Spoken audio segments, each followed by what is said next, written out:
publishing. What deep, dark secrets lie behind those hallowed doors? Well, today on This Week in Indies, we are throwing open those doors and welcoming the staff and authors of Crystal Lake Entertainment to delve deep into the inner workings of small press publishing. Strap in as we spill some of those secrets and answer your burning questions. What's it like to be a small press publisher? Confused about how to pitch to a publisher, or what's expected of you as an author if your submission gets accepted? How do authors know when a small press is right for them? What are the tips and tricks you need to know? Well, come along for the chat for all this and more. We'll also be delving into the horror genre and marketing and chatting about diversifying that author brand via a publisher. And as always, there's another great indie connection with CL Canada. It promises to be a great discussion as Crystal Lake Entertainment takes over this episode of This Week in Indie.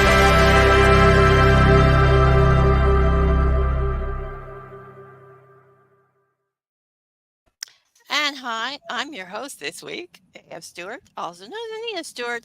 And yes, we are going to be talking to the staff and author of Crystal Lake Entertainment. And there they are. And so I'm going to let them all introduce themselves because they can do it better than I can. So we'll start with Joe. Hi everyone, I'm Joe Maynard here from South Africa, and I'm the publisher and founder and everything that had to do with the very start. The kernel of the idea came from this side of the world. So that's it. Okay, and Naching? Hi, I'm Naching Casa. I am the Crystal Lake Talent Relations Manager, and I'm also an author, a horror author, and mystery author. And Nick? Hey everybody, I'm Nick Roberts. I have published 4 books now in September with Crystal Lake Publishing, and I've had nothing but an amazing experience working with them, and I am a horror author. And Jasper? I'm Jasper. I'm probably the reason Joe has a lot less hair and a lot more grey in his beard than when we first met. Joe has had the misfortune to publish a lot of my books, including relaunching a whole bunch of my books as a new line of horror novels called the Bark Bites horror series. Chief amongst them is the new trilogy, Draw You In, which you should be buying right now. In fact, stop watching this, go over to Amazon, buy that book, and then come back, because you'll enjoy this whole interview much better if you do. Okay, I'm going to do it. Okay, so we do have another guest. Though he may show up shortly, so we're just gonna. Yes, he's here. I see in the chat Ken is here. Yeah, so we'll just go into the first question, and when he shows up in the show, we'll just let him introduce himself. So, okay, so what would you say are the top pros and cons of running and working a small press publisher? And for the authors, what are the pros and cons of publishing with one? Anybody? Okay, I'll get go first as a publisher. As an author, because I've worked with some really big mainstream publishers as a children's author. I've worked with some mid-level mainstream publishers as an adult author, and I've worked with quite a lot of small press publishers, smaller indie publishers. So my experience has been, when you work with an indie publisher, it's the difference between, if you're out clothes shopping, going into a small boutique where everything in the boutique is hi Kenneth, everything in the boutique is very carefully curated, and the people behind the counter will spend a lot of time making sure you have exactly the right purchase. And say going to a large clothing store where there's hundreds of off-the-rack options which you just take off and go and get in a changing room. So effectively, you have a small team of really dedicated professionals who will spend a long time making certain that not just the text of your novel, but the way that this novel is presented to an audience is very much in keeping with your vision as an author. My experience with a lot of mainstream things is you mainly hand in your manuscript when you say you will, at key points, and they will release parts of the advance to you as you go along, so you can live and pay your bills and pay your mortgage, and then you'll wait 6 months to a year, and you may or may not get your little contributors' copies before you see it on a bookshelf somewhere. I even had the experience, one children's book. I was sitting around about at Christmas time, and my niece opened one of my books and took it out and went, "Oh, this looks really good." And her grandmother had bought it for her and had no idea. And I went, "Can I just see that?" And I went, "Look, I wrote that." And everybody was surprised. "You wrote this?" Yeah, about a year ago. The first time I see it is when somebody gives it to someone as a Christmas present. So that, and I had no idea what the cover was going to be like, what the interior illustration, and I'm dying to kind of pour over it, but of course it's my niece's Christmas present, so I have to carefully hand it back and wait till everyone else has opened their presents so I can kind of see every way. So that's kind of the experience of working with a mainstream publisher. Same with graphic novels. There's been occasions I've written a script, handed it in, and I've been standing in the comic shop before I've seen it. I turn to a page, and the artist has completely reinterpreted the script and done something. And so I'm going, "No!" in the middle of Forbidden Planet. And everyone's like hitting the ground thinking it's the place being robbed. No, it's just the author has been badly misrepresented. Because the editor's just taken your script, given him what he told you to get lost. That's the absolute opposite of what you get with a really good indie outfit like Crystal Lake, who spend a long time making certain, not just every comma's in the right place, but the layout is exactly as you like it, that the cover meets a brief that you've written rather than just something you've been handed and told this is going to be your book. And even the blurb on the back. So that's my experience. Would you agree, Nick, as an author?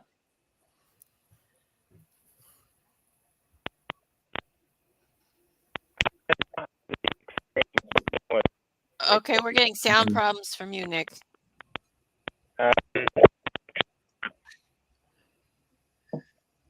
I'll go. Did Yeah, Jasper just say? You can introduce. You can do your introductions while you're at it. Okay. I'm Kenneth W. Kane. I'm a dark fiction and horror author, freelance editor, and editor-in-chief of Toward Waters for Crystal Lake. Did Jasper just say pay your mortgage and publish a book in the same sentence? It is possible if you're willing to whore yourself. It is possible. No, I think that like most business is because they love this business, right? They love putting out good books, and so they want to put pay attention to detail. They want to put out the best possible version of your book as they can, and I think that's what essentially I think that's what Jasper's saying is that we want to edit it to top quality. We have I've worked with Joe for my own books. We have proofreaders, not just the editor phase, but we have proofreading phase. Even some of the people who read for reviews provide, edits sometimes that we can consider. So it's just a great procedure to get the best possible quality book that you can. And I think that's important.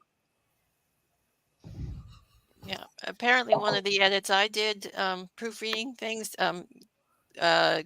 totally got rid of a scene in one of the stories. Apparently, so apparently there was a stray murdered child that just disappeared after I entered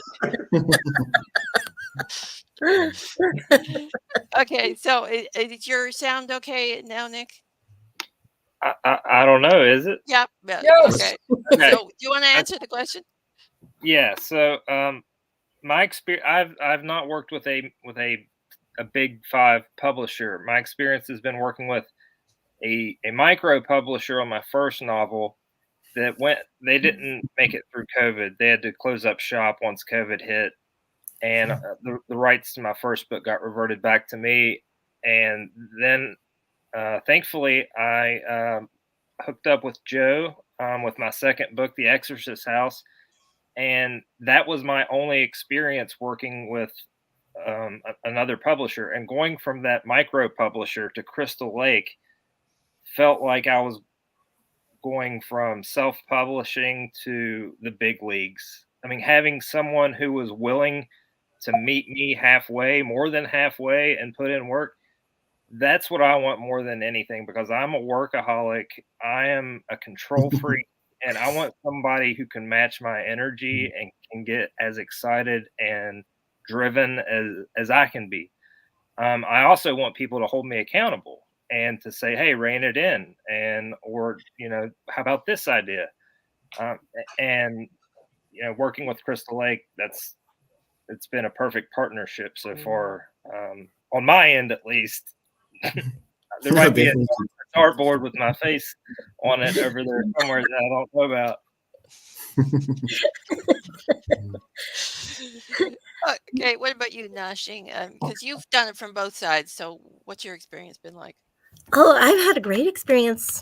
I can't really think of any cons. I mean, it's all been pros for me. I started working for Joe about 6 years ago, and I started it out as an intern, worked my way up to an assistant, and it's been a pleasure to work with the authors. I think that indie publishing has a closer relationship with authors than the big five. I mean, you're not just a number. You're not just are you going to make money for us? You are a person, and we care about our authors. We care what happens to them, and that's my job, is to check in with them, make sure they're doing well, and also help them with marketing, help them with getting their books, getting I'm like the little hub, the secretary. I'm the secretary of Crystal Lake that gets you where you're supposed to go. And I think that indie publishing is better because you, not only because of that personal relationship, but because you get your book faster. You get you're going to get it out there quicker, like Jasper was saying, and you'll know what your book's going to look like. You have a personal stake in it. You have control. You have some control over how your book's going to be. And so I think that's mostly, it's all pros. I can't think of any cons. Okay, so how is your experience, Joe, running the show? I've always been an idea person, and I'm so glad when Nick said like someone who can match your energy and like excitement. Like I don't stop. Like I'm a workaholic. I can't stop thinking. I dream business ideas, and I like every night I wake up with ideas and stuff, and I write it down, and it never stops, and it doesn't bother me. I don't go on holidays and stuff like that. For me, a work day is spending time with like other creatives and like pushing up the level of creativity of like everyone around you and yourself. So a holiday would be just you and your family, but you can still work. So laptop goes with all that stuff. But the nice thing now is when I started out, I had to do everything myself, and I quickly realized what my shortcomings are. And you could learn a lot of things, you can do courses, but there are just some things a professional or someone just as hardworking and dedicated as you can handle. So that's why every now and then it's nice when we acquire a new staff member and I can work with them a while, and then I can entrust something to them and know it's in good hands. And the authors, I want them all to feel like Nick, for instance, like everyone needs to feel like you are our most important author. Like, and we're putting so much time into you that you think like, man, I hope they're not like neglecting the other authors.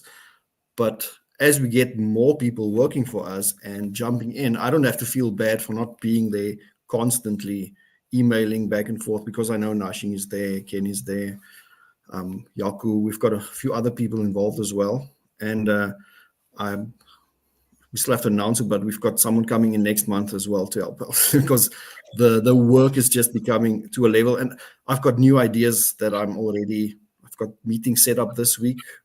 And so I'm going to be handling that for the next 6 months. So it's good to know that everything that we've built up so far, the quality and like just the visibility of everything, it will be maintained and nothing will be neglected.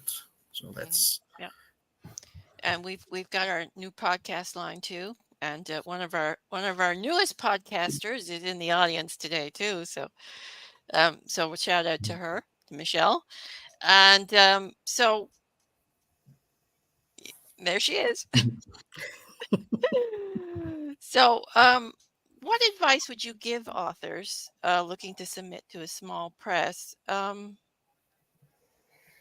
the point of view of the small press and the authors themselves? So, Well, I would make sure you have your best, you've got it all edited by yourself or by someone else if you have to.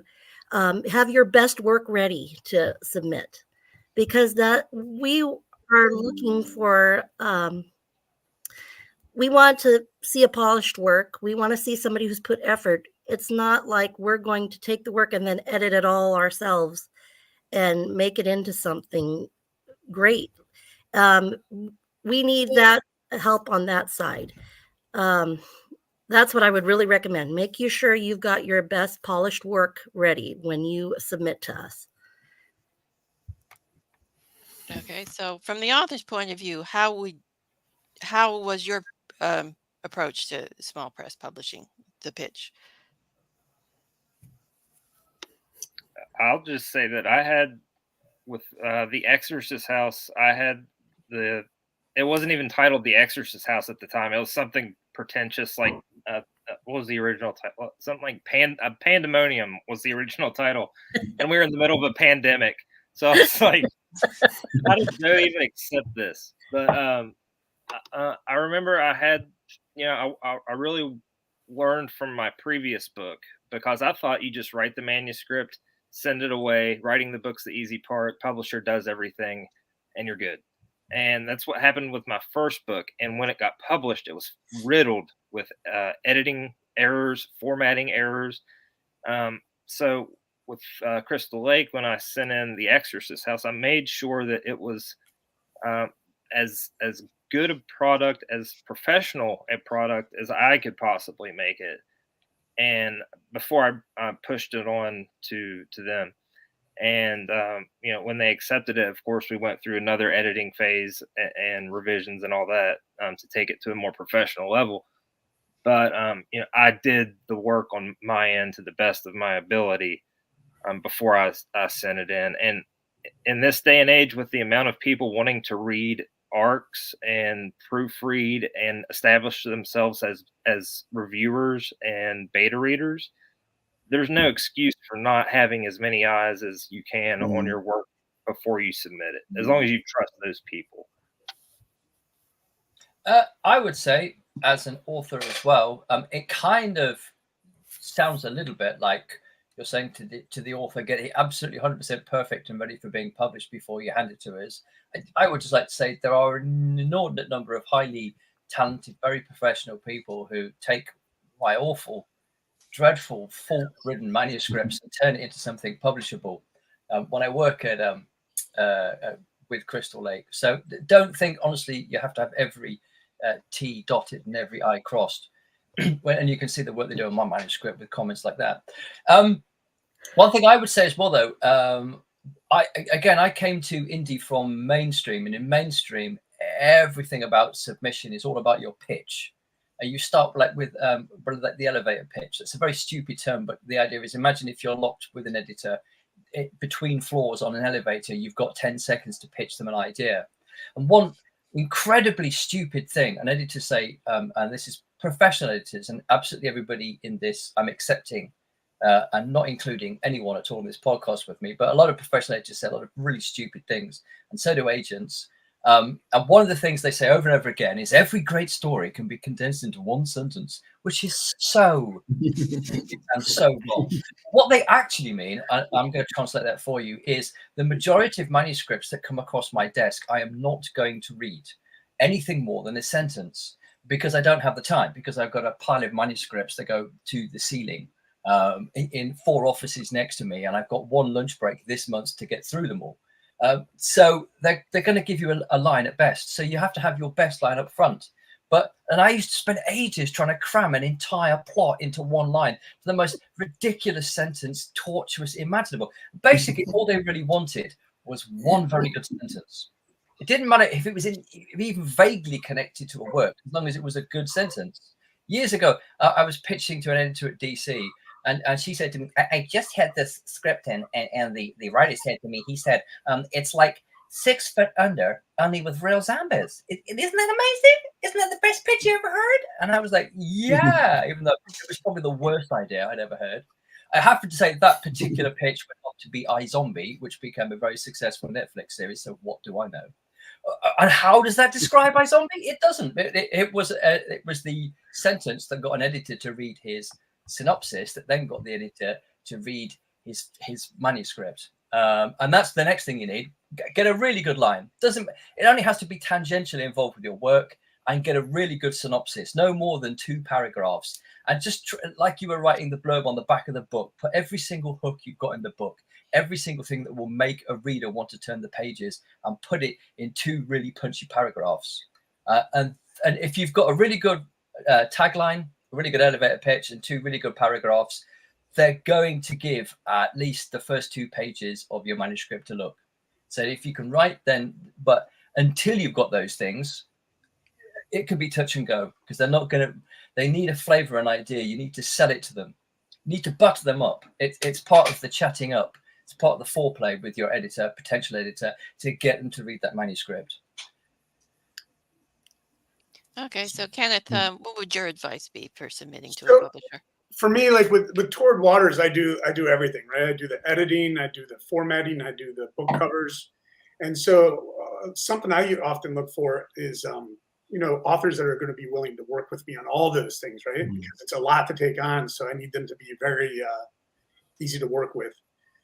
And so I think the one thing I would say, no publisher is ever going to do things 100% to the way that you want them to, right? So you try to find publishers that are a good fit, and put your best foot forward, and then just try to have a lot of patience, because I think that's one thing. Like, everybody wants their book out. You send your book out to get it evaluated, and you hopefully get it accepted, and you want to know right away, right? You're like, I want to get accepted like the very next day, and then you want it edited the next day, and then you want it formatted the next day, and you want to publish the very next day. But if this whole process takes a long time, and so having patience on every front. I mean, even on your social media posts, everything. Just having patience is so important in this business. Don't expect to go in. I mean, it'd be great if we could pay our mortgage with our book royalties, right? But you don't always get that, and so it's important to have the patience to know that everybody comes to this wanting to be the next Stephen King, wanting to be a billionaire, wanting to be all over, New York Times on the big screen, and all those great things that you see some authors get, winning awards and everything. But really, what it should be about is the book, and just trying to put out the best possible book you can. If you really love this industry, that should be the goal, and having a lot of patience for that is what gets you there. All that other stuff just comes along when it comes, right? Yeah. So, Joe, what would your advice be to submitting to a small press publisher? Well, I'm a big picture guy, so I look at the manuscript, I look at the author, I look at what kind of message I'm getting from the author. I want to find someone that I can go on like a long journey with, build a whole career, build the whole brand with the author. I'm looking at 3 or 4 books down the line, and I want to see someone who's also they're humble, like they have humility, and they know it's a long journey to take. It's not going to be like overnight success, and they're willing to put in the hours and the hard work. And because I've had submissions from authors like, oh, this is, and it's not even like during an open submission window, like, this is the best book you're ever going to read, I'm the next Stephen King, all that stuff. And I've already made up my mind, I don't want to work with this author unless that book really blows me away. And then I still have to make a hard decision. Do I really want to work with someone like this? Because it's probably not going to be fun. And I've turned down definitely, books that would have been successful, books that I've seen go on and be successful. And then you regret it for a while, but eventually you realize when you start hearing stories of what happened behind the scenes and stuff. So at the moment, I trust my gut, and I think a lot of publishers do that as well, especially the more experience you've got. So if an author submits, don't just pitch the book, pitch what you've been doing with your time, what you've already started establishing and building connections and a mailing list, just to show that you're not just going to depend on the book and us. You already started working on your career, because it is a career. It's not like just one successful book. You are more of a product than just the book. The books are just great ways to get there. Okay, so that's actually a bit of a good segue into the next question, because it says, what are some of the harder parts of publishing? What challenges are there? What difficulties have you faced? We have to stay up to date with everything that's going on, whether it's new technology, new marketing platforms, new, like, where the readers are, what they like, what they don't like, what trends are ending. I don't want to like publish just to like what's selling at the moment, but we do keep an eye on developments and research a lot of stuff. When new types of ads come out, and Facebook ads continually change, and what works on Amazon ads is changing constantly. So there's a lot of workshops and seminars and what do they call these, publishing, it's like 3 or 4 days of just like meetings and stuff that you attend and see if you can learn something new. Normally it's just like all the basic stuff again and again, but you just wait for that little bit of information that you either like haven't heard before, or you just see it from a different light. Like it pops up an idea, and then you just dive into that idea for 2 or 3 days researching it. So that's probably like one of the biggest obstacles, and just it's a lot of work. Like, to be at your best, you work 15, 18 hours a day, because you need to be up to date on everything. You need to know where every project is at every specific moment, which is very difficult. You take a few days off and you've missed everything. Yeah, as an indie author, I can relate to that a lot. So, Naching, what challenges have you faced? The probably the biggest challenge has been getting bookstores to carry the books. I've been contacting, I have a whole list of bookstores that I contact every month, or every time, not every month, every time we have a release. And, you know, you might have a huge list and only get 2 people to respond, because you have to understand with bookstores, they are, especially if they're small ones, they're very dependent on whether that's going to sell. If it's just going to sit on their shelf, they don't want it. So you have to really sell that book. You have to really, I send out the press releases, I send out a sell sheet, and I try to get people to talk to me personally. And I think that's the most difficult, because I've had people say, unsubscribe, I don't want your email anymore. So I keep looking for bookstores, and I really enjoy it when our authors will tell us, well, we have this bookstore here in this area, and then I'll try to get in touch with them. And it's a challenge. I would say it's not so much a difficulty, but a challenge. And I really, I go after them every release. This is now where my business brain would dissect this issue and think, like, if we can, from that list, figure out which bookstores would you say are like the most important ones, or like the local ones for that author, I'd send them a free copy of the author's book. And like, so in the email, ask for the address if you don't have it, and say, we're going to send you a free copy. Like, look at the quality of writing, see what happens with it. You have our email. We hope you're going to order more, something like that. I mean, the investment of just like one copy of the book, I mean, you can send it to reviewers and they're going to get like 1,000 hits on their blog or something. But most of the time, that 1,000 hits or views ends up in like 1 or 2 sales. So I think establishing a relationship with a bookstore is going to, in the long run, work better from the cost of just one book. So I think we should do that. Okay. Cool. Okay. So from the author's point of view, what difficulties have you encountered, if any, with the publishing process?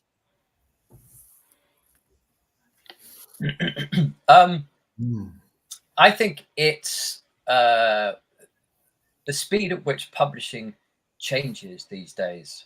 I actually published my first works back in the 90s, before the dawn of the internet, when publishing hadn't changed as a business model probably since Shakespeare's day.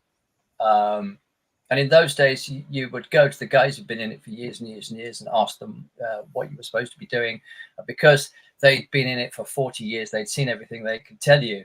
And then you start getting books and people come to out there and people come to you and say, how did you do this? And you tell them. And now I'm at the point where people who've just published one book or aren't even publishing a book yet come to me and explain to me why I'm doing everything wrong.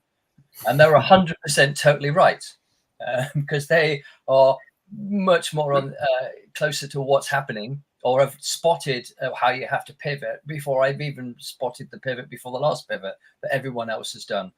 So it's kind of perpetually educating yourself. I'm a middle-aged man. In every other previous generation, we'd reached the point in our careers where we knew everything. We could put our feet up and we could coast into retirement. These days, everything, particularly if you work in any form of communications, is changing so rapidly. You are constantly re-educating yourself more or less every 6 months. Just, you've worked out how Facebook or Amazon ads work. And then, as Joe says, everything's changed. So you have to relearn it and then relearn it and relearn it. And if you, whether you're a mainstream or an indie author, or whether you have like a portfolio career where you work with some publishers and not other publishers, you still need to engage with the whole process of selling your book and selling yourself and creating a brand and interacting on a level that has never been seen before with the people who read your work. I've had people live tweet me like a commentary as they're reading my novel. I know you kind of part me for this kind of, well, thank you very much for giving me such an ongoing commentary. I've never had quite such an in-depth view, but on the hand, why don't you just put down your phone and read it?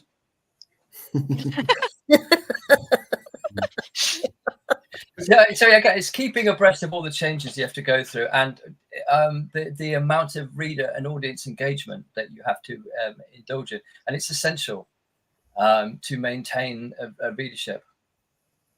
It's really hard too, because like it used to be that you could go on Amazon and make your book free, right? And you'd make it free for like a week, and then it would change your rank so that when you change the price back, you'd have this high rank, and you'd sell all these residual copies like crazy, and it would just keep up like that for sometimes like a year. Like my first collection, These Old Tales, did that. It just kept going and going and going.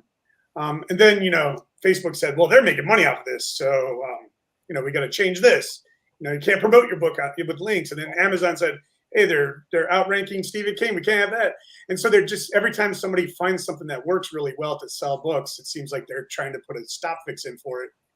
And and so it's kind of crazy to keep up with that, and really hard as a publisher, right? I mean, because you're the person in control of all those features, and deciding when things go on sale, and how to run ads and how to promote things, and it gets increasingly more difficult to reach an audience beyond.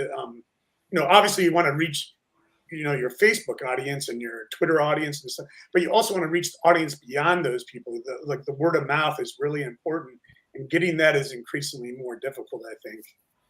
Yeah, these days you want the almighty TikTok viral. Yeah. Or the Bookstagrammer, and then eventually those things will be phased out, right? Or they'll start charging, for ads on them and stuff. Yeah. Okay. So, what about you, Nick? Have you had any difficulties with the publishing process? I would say that my biggest difficulty right now, or what I'm working on overcoming at the moment, is maximizing beyond the book's initial success, and whether that be translation rights, whether that be converting to film, because I take that back to Stephen King's quote about saying that Brian De Palma made him who he is today by adapting Carrie into a best-selling horror movie. And so like my goal at the moment, in addition to writing, writing's first and foremost, but is to get that big movie deal. And the more people I can reach, and no matter the medium, that's my goal. And ultimately, if I don't have the product to back that up, then I'm going to fade out. It's not going to have any longevity. But back when we were talking about pitches, and making yourself stand out. If you don't have the substance, beneath the initial elevator pitch, people are going to see it, and you're not going to have much longevity. One of the best pitches I've seen recently, and one of the indie books that I watched blow up over the last couple of years was Nightmare Island, or Welcome to Nightmare Island. I'm not sure, by Devin Cabrera, but he had a brilliant pitch, and the pitch was it's Jurassic Park meets 13 Ghosts. And initially, when you hear that, you're like, "Oh, that sounds spooky. It sounds cool." And John Durgan, he's another indie author, and his book Inside the Devil's Nest. Whenever he sent me the elevator pitch, he said it's The Shining meets Ozark, and I knew the story in my mind already. And as soon as he said that, and so like that's the importance of, I think, having something that people want, get people's interest, but you have to deliver on it. And in this day and age, with so many people out there putting out whatever they want, they can buy beautiful covers, they can release amazing taglines, and immediately distract your readership from you. And if you're not putting your best effort out there every single time, it could you could easily go by the wayside. So I take it very seriously when I release anything, even if it's just a dumb Facebook post. I'll sit there and agonize over it, because I'm like, well, there's potentially, I know Facebook algorithm's not going to send it to 12 people, but I'll say there's potentially 12,000 people that could see what I'm about to say right now. Think about it before I post it.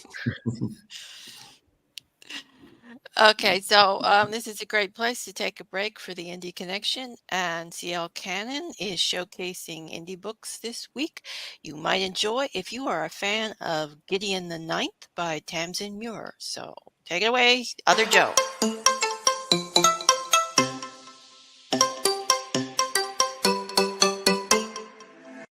Hey guys, CL Cannon here from Fiction Atlas Press, bringing you another Indie Connection. Today I'd like to tell you about some indie books that you might enjoy if you're a fan of Gideon the Ninth by Tamsin Muir. The first book I have for you is called Sapling's Orbit by Spencer Rose. Embark on a planet-hopping adventure of danger and discovery. 16-year-old Addison Nora's rite of passage takes an unexpected detour when she steps off her home planet for the first time. Destined for a pilgrimage across the stars, her journey is abruptly rerouted to the vast space station of the Evo Corporation, where a fateful encounter awakens ancient powers within her. Alongside Mila Riley, a daring pilot harboring secrets of her own, Addie struggles to understand her new abilities and the strength and danger that come with them. Together, Addie and Mila uncover an enemy far greater than they had ever imagined, that had their sights set on them.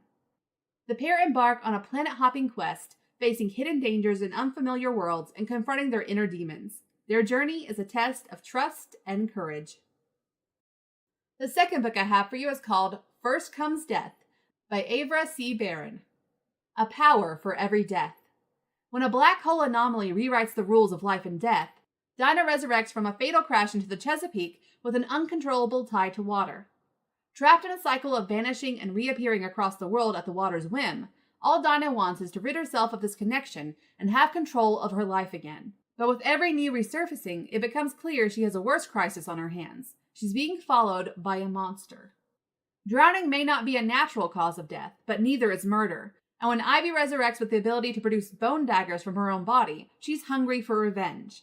But between her distrust of new supposed allies, puzzling encounters with a woman with powers of her own, and the soul-devouring creature on their tail, attaining vengeance is looking a lot more difficult than dying in the first place. As Dinah and Ivy's inexplicable bond pulls them together time and again, they find something neither expects in their afterlife, someone worth living for. But they'll have to find a way to annihilate the monster at their heels before time runs out in their second lives. Because without another anomaly to bring them back, this time death will have its due. The third book I have for you is called Grave Consequences by Sandra Barrett. When Tamar Richler, an unlicensed necromancer, raises someone from the dead, she is forced to earn her license from researcher and top necromancy expert in the state, Maddie Wu. Maddie is both beautiful and unreachable, with lofty standards Tamar feels she can never meet. Maddie knows better than anyone the dangers of unlicensed magic. After an accident years before leaves one brother dead and the other mysteriously uninjured, Maddie attempts a resurrection herself before the ambulance and licensed necromancer can arrive. The result leaves her with chronic illness and fatigue, and her brother in a coma. Now her only goal is to right her wrong and bring him back. When Tamar connects the dots to what really happened, the two of them must fight against the most politically powerful necromancer in the state to save a life and prevent the threat to their own survival. And the last book I have for you is called No Shelter But the Stars by Virginia Black. Kyron Loyal is the last heir to the lost throne of a forgotten planet, the figurehead of a nomadic people fleeing the galactic tyranny of a brutal regime. Devi Asafani is the unrecognizable daughter of an imperial despot. When happenstance pits them against each other in battle, neither expects the outcome. They are the only two people to survive. Marooned on a barren moon, their only hope of survival is to rely on each other, but what they learn will either kill them or change the galaxy forever. Okay, that's all for me this week. I'll see you next week on the Indie Connection. Bye!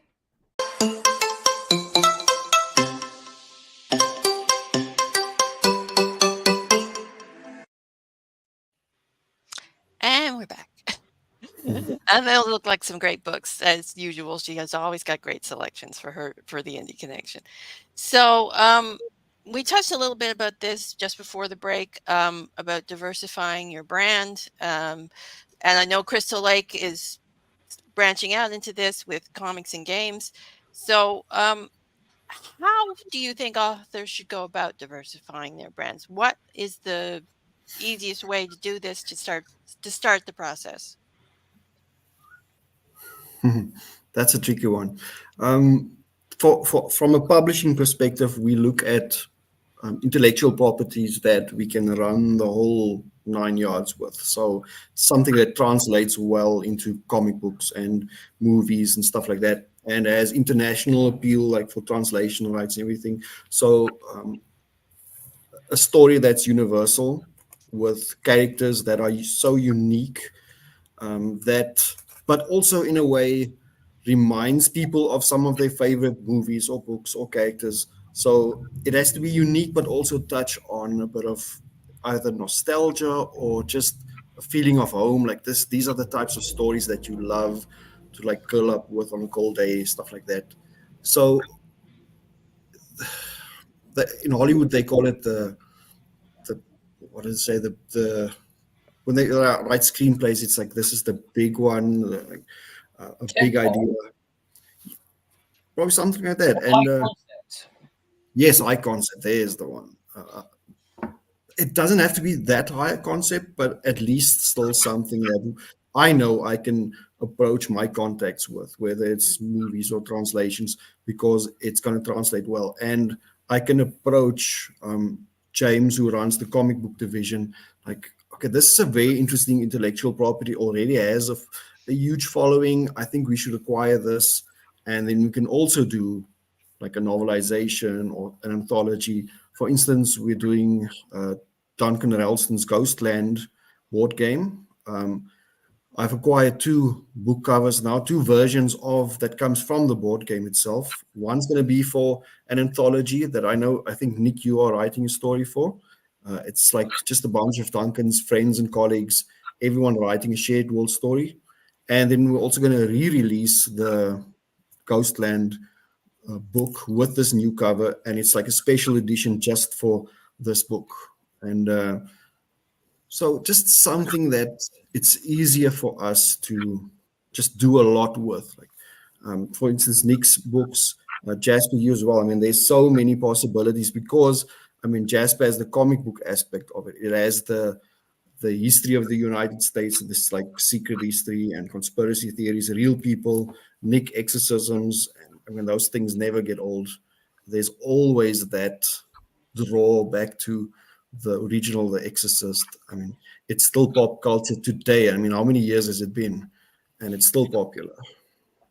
And it's universal. So those are the types of ideas that can really, if you can write a book like that, that you can build an entire world around. Okay. So, for instance, a domestic thriller, although a very enjoyable read, is probably not going to get you there. unless you want to build a Clue-like game. I just have to agree with Joe, and also if you're wanting to learn how to diversify your brand, you should join Joe's mastermind meetings, because those meetings he does all this research and then he brings it back to you. He's going to share that information with you. So I would just, if you want to learn to do this, you should really subscribe to Joe's mastermind meetings. Yeah, the We've ones got on one Heartbeat. later today. Yeah. Okay, that's through the Shadows and Ink Heartbeat app, in case anybody is Yes. interested. So yeah. Okay, so for the authors, which book of yours would you like to have made into a game or a comic book? I think, Nick, And, you've got one already in the works, haven't you? well, ideas are in the works, as far as I know. So, but yeah, the Exorcist House, we've talked about expanding that into some sort of interactive game, and but yeah, like Joe said, right now we're focused on Ghostland. But yeah, the Exorcist House has that universal potential to expand, and we could take it into many different directions as far as like board games, or even just like those types of Cards Against Humanity type of interactive games. But like my goal with that would be to make it not intimidating, because I think right here beside me, my favorite book of all time is American Psycho. So I went out and spent $50 buying this unopened board game because it's so complex. Like I would have to study the instructions for 2 nights to figure out how to play it. So my goal with like an Exorcist House game, first and foremost, would be you can just open it up and start playing and start getting scared and having fun. I want it to be like extremely accessible. So yeah, but I think as far as my readers are concerned, that the Exorcist House is sort of the most mainstream book that I've written in the horror genre. Okay, so what about the rest of you? What property would you like to be turned into a game or a comic? Well, I do have an idea, the germ of an idea, based off a board game I really like playing, a horror board game called Atmosphere, which is an interactive game which actually uses interactive video for draw you in.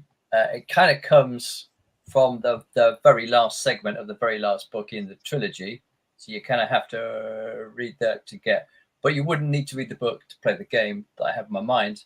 But those are very early days, and I almost feel like I'm like pitching this to poor old Joe, kind of like in this podcast. So he kind of has to sit here and go, "Yeah, that'd be great, Jasper," and then politely come up like, "Shut up." I'm messaging you on the side here now. But so that obviously we have to launch the last book in the trilogy, and we have to make certain that people buy it and read it, so there would be some interest in the game, I think. And if I can just say as well, one of the things I think from an author's point of view about diversifying your brand, particularly if Nick is a great example of somebody. Nick has defined his brand. Before you can decide how you wish to diversify, you need to work out who you are, what your work represents as a brand to the readership, what key promises you're making them, what they expect from a book of yours when they pick it up, the relationship you've built with them, the promise you make to them every time you bring a book out is your brand.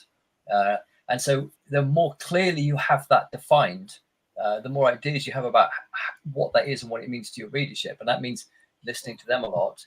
The easier then it becomes to translate that into other properties, whether it be film, whether it be board games or computer games or comics or or audio books, any other platform you're going to work on. The more defined your brand is, the more recognizable, the easier it will be to translate it onto a different platform for people who may not read your books, or may read your books if they see it and go, "Oh, that's that guy."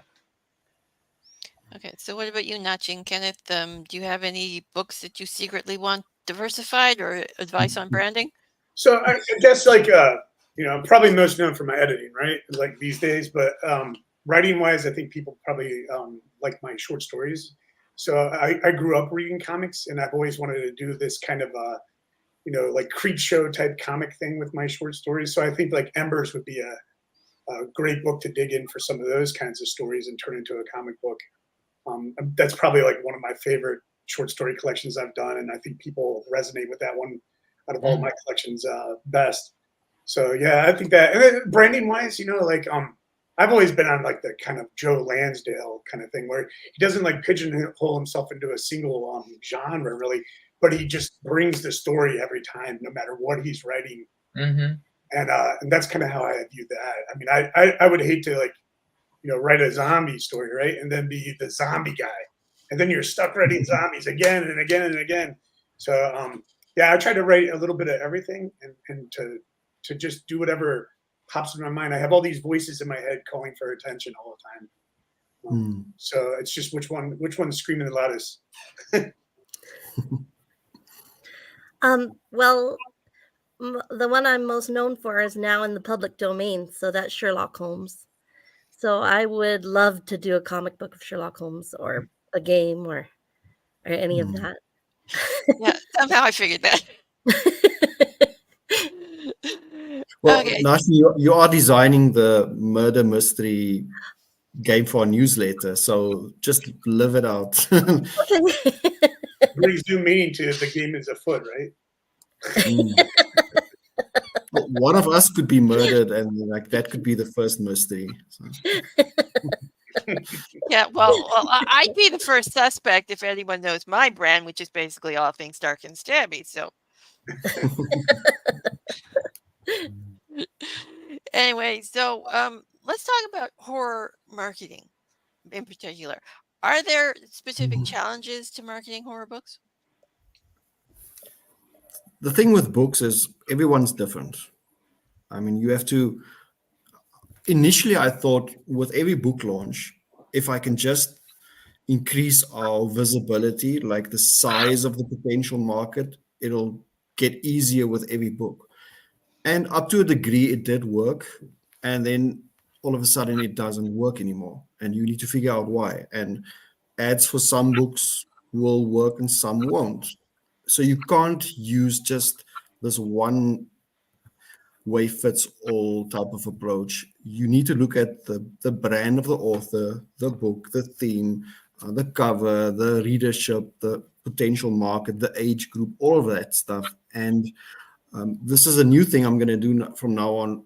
Is I actually want to set up a meeting with the author like 4 or 5 months before release, so we can fine tune the exact target market theme, everything, so that the author and myself and the whole team, we all know exactly what the vision is of this book. What is the message that needs to come across with this release? And once I fine tune that, I can put that into creative marketing ideas. And there are some things we do with every book, but you still need to, like for instance, Facebook ads, you need to create 3 or 4 different ones. And then you run them all for a week and you see which wording. It's like A/B testing with newsletters to see which subject line works the best, stuff like that. So it's the same with ads. And it's like deliverability, clicks, and of course, cost per click is influenced. For instance, with Jasper's books now, we're doing 3 video ads. I'm going to run all 3 of them, and we're going to use different wording for each one. And then we take the best of what we see and compile it all into a new ad and run that. With Nick's books, because his ratings and reviews is like such a high number and the average overall, that already is impressive. So just putting that on our ads and boosting that out there and saying, like, this book has a 4.6 average on Amazon and Goodreads. It's got like 10,000 ratings already. And we even put the prices on there, because what do you pay for on a Facebook ad? You pay for the clicks, not the views. So we're presenting this to so many people. A lot of them have already read the book. And those who click on it, they already know what the prices are. So I'm not unnecessarily paying for that ad. And I mean, I know the the page itself is going to sell the book, because you've got a great description, you've got the reviews, the averages there, the amazing covers there, the blurbs are there, editorial reviews, we've got the A+ content, everything. There's the turnover rate, or whatever the word is just amazing. And Amazon sees that as well. So they see that most of the people who land on the page are going to buy. So it's better to have people landing there and already have them convinced to buy. And that's when Amazon starts promoting the book. I mean, we don't even put the book on sale anymore. Amazon informs us there's going to be a sale. Are you interested in signing up this book for that sale? And we just say yes every time. So yeah, it's marketing is tricky, but so that's like a big part of my job. It's like just marketing, and there isn't one specific thing that works best. You have to do all of them. So the budget is always spread across Facebook and the AMS Amazon stuff, and sending out review copies or copies to like influencers and TikTokers and all that stuff. And it's a cumulative effort. It's not like one thing works best, unfortunately, but also fortunately, because everyone would then do it and then it stops working. Okay, so what about the rest of you? What are your marketing challenges? So I'm kind of in an interesting position because I'm kind of like working with my authors at Toward Waters directly, and then also working with Joe and his staff, and Naching, of course. And so it's really interesting because I get to hear a lot of Joe's marketing ideas, which is great for me as an author, right? To get that knowledge and everything, and to talk to Naching and also to work with my authors to kind of produce a cover that they like. What I always try to tell my authors is that, like, it used to be, you would walk into a bookstore, right? And the very first thing you would see would be a spine that catches your eye. And then, because I had an old used bookstore, I would go down to the basement where the horror section was. I'd be down there for a couple of hours. It was held up with like cinder blocks, and the shelves were all bending, right? So you'd see the spines, and then you pull it off, and you'd see that cover, and it would be so magnificent, like. And then you flip it over and read the back, and then you can page through it, right? But it's a different world now, because you see the first opportunity people get to see your book is this tiny little 1-inch cover. And you're lucky if they stop and look at it. It has to be interesting. And you want to provide a good cover for your authors, right? But you also want to have something that appeals at that little tiny window, so that they blow it up and look at it bigger, And then they look at the back and read the descriptive copy, or read it right in Amazon. And then hopefully they read inside. And so I think keywords has become like a really big thing. Knowing how to work those keywords into the descriptive copy, the title, everything, your bio even. It's a really big challenge, and that's constantly evolving too, I think too. So yes, for instance, now that Ken says 6 months ago, if you put a certain phrase in your not the subtitle of the book, and in your description, and in your keywords for the like metadata SEO stuff, so you set that specific phrase or word 3 times. If someone searches it on Amazon, it is more likely that your book is going to show up at the top. Today, that's not the case anymore. They don't want you to waste any space. So if you already have something in your title or subtitle, don't mention it again in your description or metadata, because they know you're trying to influence or game the system. So they might actually start working against you when you do that. So you have to stay up to date. And it's difficult because now you realize something has changed. We've already published 200 books. Jasper, you were actually book number 200. We should have promoted that a lot more last Friday. So we'll probably do that tomorrow. And I can't go back now and change all 200 of them, even if I wanted to, because now you have to go in and change. I mean, we did this back when I think we had 60 or 70 books. We changed every description, all the keywords. We put in like little interviews with the authors as part of the description, just to like help with SEO and all that stuff. Whether it worked or not, I won't even know. So a lot of those books still have those short little interviews at the end. Okay, and just to add to that, Kindlepreneur, the guys over there, they just put out a video on on what works best as keywords now in Amazon. So everyone should go check that out too, because that was very helpful. And I'll just say that because of everything Joe just said is why I want to work with an indie publisher and not self-publish. I don't want to know any of that stuff that he just said. All I want to do is sit there and think about scary scenes and put them on the page. And then, on the ground level marketing that I do for my readers and my social media followers, I established early on sort of a persona, but it is me that, I'm a bit unfiltered, and I do speak from my heart because I'm a fan first and foremost of this genre. So I get so excited about other authors' work. I love to review other authors' work. I know some authors don't or frown upon that, but I'm a fanboy first and foremost. Like if I read something, I pump it up, and if I read something I didn't necessarily enjoy, I'm not going to like blast another author, but I still feel like I'm entitled as a reader to post an honest review and critique. So I love being that person first and foremost. And so that's how readers sort of engaged with me early on, was through my reviews and discussions in the comments. And I realized that I was doing that with my Facebook author page. And anytime they engaged with me, they had the opportunity to like and follow my page. And that's sort of how my page blew up, was through that just one-on-one, person by person interaction. It just grew.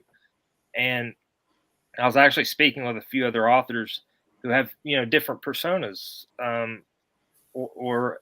different personas or perceptions online, who, if they were to do a video like I did the other night, where I was giving away Audible codes for the Mean Spirited audiobook release, and I was having people like roasting me in the comments, and I was roasting them back, and I was smoking a cigar while I was doing it, and it was fun. And I can't picture some of my other author friends doing that.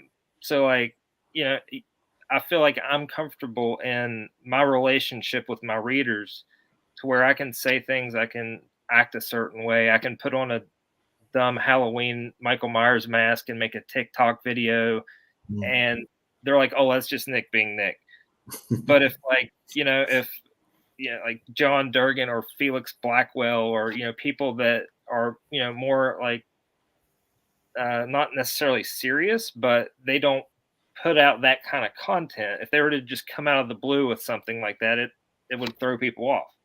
So I don't know, I feel like establishing your personality is kind of important nowadays, especially on social media platforms. Yeah, well, I think Jasper has that down to perfection. Thank you. If I could just pick up on something that Nick said that's incredibly important, is that Nick was speaking about the fact that he spends a lot of time bigging up other authors, helping them with their releases. He knows he's got a very large audience, and he shares that audience with other authors. In the indie community and in the horror community as a whole, we are a community, and a rising tide lifts all boats. We are not in competition with each other, specifically on a book per book basis.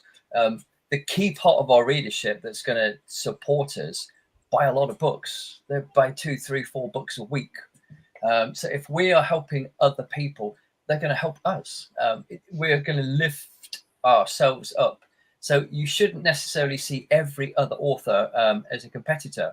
And also the thing that Nick said about being a fan, it's a way in which we as authors can bond with our readers, because we're into the same stuff they are. We're watching the same movies, listening to the same music, playing the same games, and reading the same books, and we get just as excited about it all. And that makes us all very relatable. And someone that you then, once you begin to relate with someone, just as Nick was pointing out, you begin to build a relationship with them. You want to support their work and you want to read it. Definitely. So if you, and again, and if your work happens to be good, like it is in Nick's case as well, that's how you build a huge audience and a really strong following. So what about you, Notching? Any marketing tips? I would say look for Books of Horror on Facebook, the Books of Horror group. That's a great place to look at other authors and to see what they do. And they have their big indie brawl, which I know Nick won last year with The Exorcist House.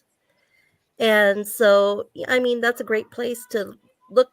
You should know what your readers want. You should know where to go. And one of the difficulties with horror is that it's always so stereotyped, as if it's always going to be splatterpunk or extreme. And I mean, I was at I was selling books at a golf course here in the area, and the lady wouldn't even look at my book because it was horror.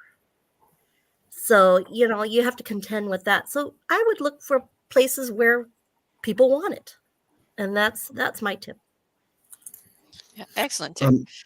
One thing I can add is depends on the cover and the name of the book. I mean, if it's like an outright, you can see this is extreme horror, gore, whatever, then it's difficult. But for instance, now a book that it looks creepy, it looks like unnerving, depending on where you are selling it, you can change your pitch. Like, oh, this is a dark thriller book. This is a bit of like scary. Don't mention the word horror to that audience.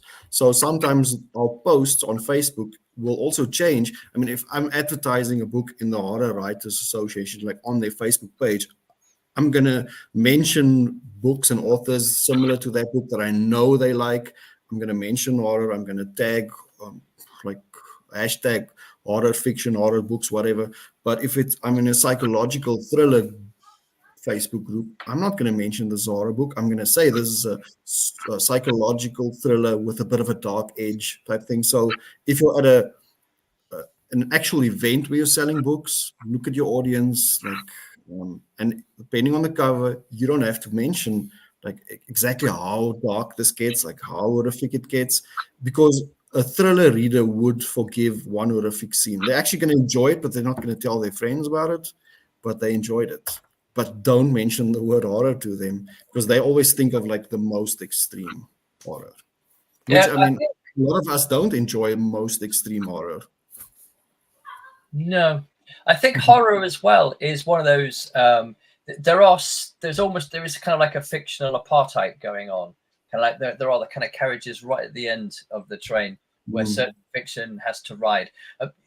10 or so years ago, people would also identify science fiction, and that's almost been partly rehabilitated. A lot of science fiction writers who've been listed as contemporary literature writers have finally come out of the closet and gone, yeah, it is science fiction, you're right. And so that's now allowed. But now it kind of like, I think we as horror, we sit kind of slightly behind the porn or the erotica kind of cart is the type.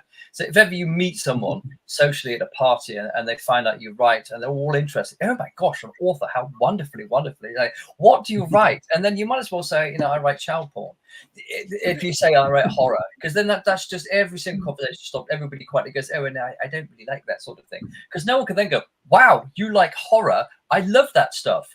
And if you start a conversation with the person saying, well, what movies do you like? How about this? Have you seen this? They actually end up admitting that they watch or listen to or engage with a lot of horror, but it's not something that nice people can admit to liking. So that's always a hurdle you have to overcome. It's the same. It's the same when I meet people and we talk about music. I'm not going to say I'm like into metal. I'll say I'm into like heavy rock. And then I'll see where the conversation goes from there. But I'm not going to say like metal from the start. I'm like death metal or something. Dip your toe in the water, right? Make sure that it's warm enough. One easy loophole I've found is speaking thematically about the work. If they, instead of in a genre, I'll say, I deal with dark themes of, obsession or dark themes of repression or addiction or vengeance, and speaking thematically, themes are supposed to be universal. Mm-hmm. So everyone, if you have a strong theme and, specifically with my first novel, it deals heavily with addiction and recovery and childhood trauma and overcoming that and perseverance. And when I speak about that, people's ears start to perk up. But if I say, it also has a scene where a dog eats someone's intestines in a basement, It's around chapter 9, but if you make it through that, you'll get to all the good stuff that I just pitched you on. I'll have so many people message me and be like, "I just read chapter 9," but then they end up either traumatized and hating it, or traumatized and loving it. So Yeah, and I'm pretty sure everybody here just said, "Oh, chapter 9 sounds great." that's my Oh, challenge hell yeah. with anathema. If you can make it past chapter 9, then you're golden. Okay, and on that note, I think we'll end the interview, and I'll let everybody tell the audience where they can find them and what's coming up for Crystal Lake. So we'll start with Joe. What's coming up? Way too much. I know, there's a lot. Yo, some of the stuff I don't want to share yet because I don't want people stealing the ideas. Because if it's something I can get done in like 2 or 3 weeks, fine. But some of the stuff take months and months of planning. But for now, we've got one of the Dark Tide books this coming Friday. We've got Jasper's the book 3 in his Draw You In trilogy next Friday. Basically, a book every Friday for the rest of the year. Nick's The Exorcist House Genesis is, I think, 13 September on Friday 13th. And then we've got the Joe Ledger graphic novel Backer Kid running. We're almost funded, so please go check. And later this year, we've got the Ghostland board game.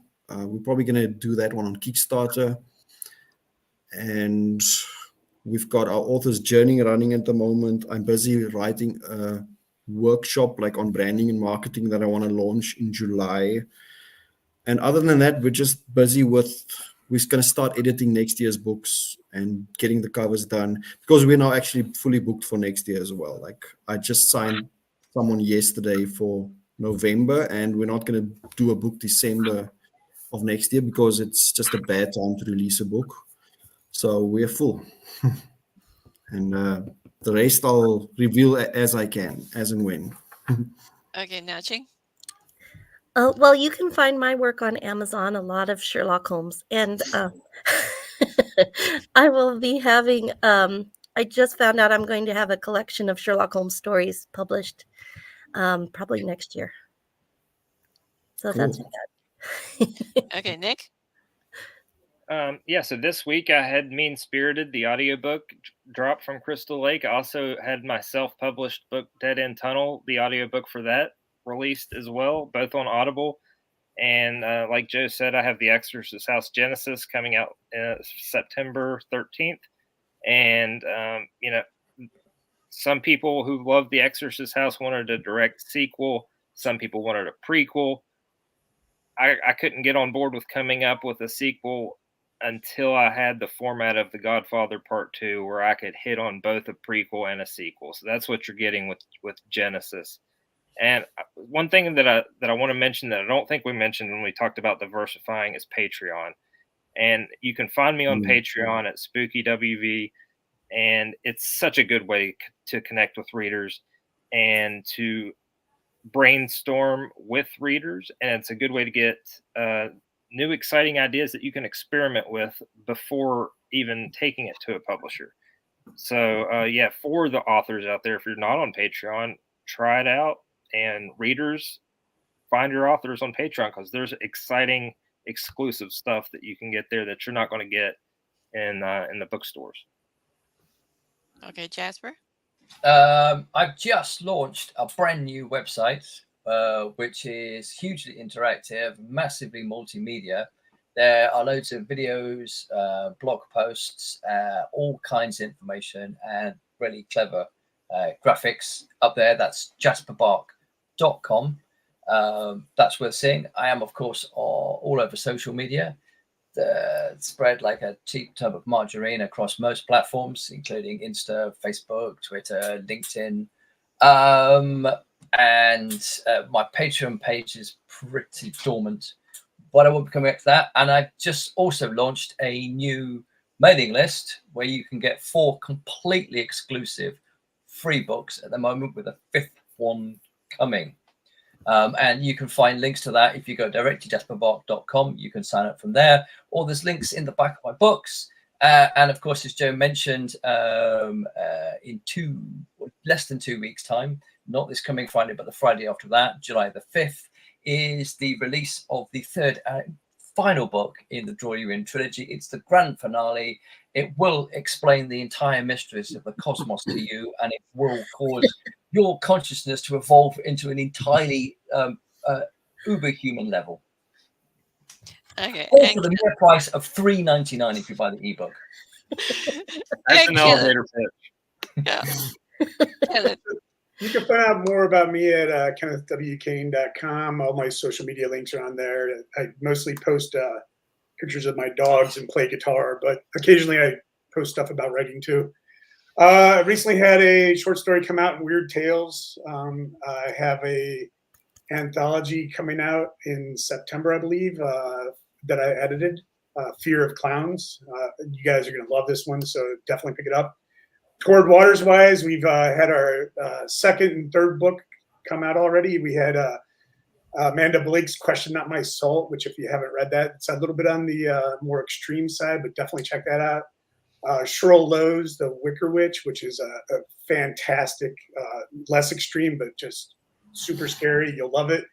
And then we have C.L. Kelly's Corpus coming out, I believe, August 16th, Joe, isn't that the date? That's correct. So, and that's kind of a unique take on, I guess you would say, vampires. So less extreme again, and more on the pulp fiction side. So definitely check those out. Yeah. Okay. So, I'd like to thank everybody for being guests today. It's always a pleasure chatting with you guys. And remember, it's always time to go indie now.